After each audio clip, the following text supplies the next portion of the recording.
మతం పేరుతో భారతదేశాన్ని ముక్కలుగా చేసింది ఎవరు? జిన్నా అంటే ఒక ముస్లిం. రామ మందిరాన్ని పగలగొట్టి మసీదు నిర్మించింది బాబర్ అంటే ఒక ముస్లిం. గురుతేజ్ బహదూర్ తల నరికిన వాడు ఔరంగజేబ్ ఒక ముస్లిం. కాశ్మీర్ లో పండిట్ల హిందువుల నరమేధం చేసిన ప్రతి ఉగ్రవాది ముస్లిం. ముంబైలో బాంబు పేలులకు పాల్పడిన వ్యక్తి దావూద్ ఒక ముస్లిం. భారత పార్లమెంటుపై దాడి చేసిన అఫ్జల్ ఒక ముస్లిం. గోధ్రాలో కరసేవకులను సజీవ దహనం చేసిన ప్రతి జిహాదీ ముస్లిం. 26/11 హిందువులను తూటాలతో కాల్చి చంపింది ఎవరు? కసబ్ ఒక ముస్లిం. అమర్నాథ్ యాత్రను నిషేధించాలని డిమాండ్ చేసిన గిలానీ ఒక ముస్లిం. 15 నిమిషాలు పోలీసులు పక్కకు తప్పకుంటే 100 కోట్ల మంది హిందువులు నరికివేస్తానని బహిరంగంగా శబ్దం చేసిన ఓవైసీ ఒక ముస్లిం.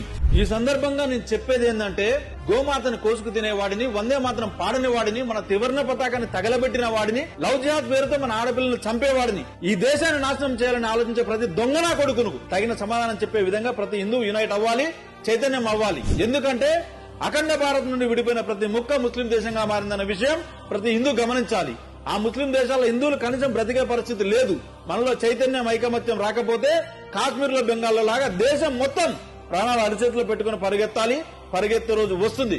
కాబట్టి మన భవిష్యత్ తరాలు హిందువులుగా ఉండాలంటే, మనం హిందువులుగా మనగడ సాగించాలంటే మేలుకో హిందువు మేలుకో. ఈ వీడియో కనీసం 10 మందికైనా పంపించండి. హిందువుల్ని ఏకం చేయండి. జై శ్రీరామ్, భారత్ మాతాకి జై.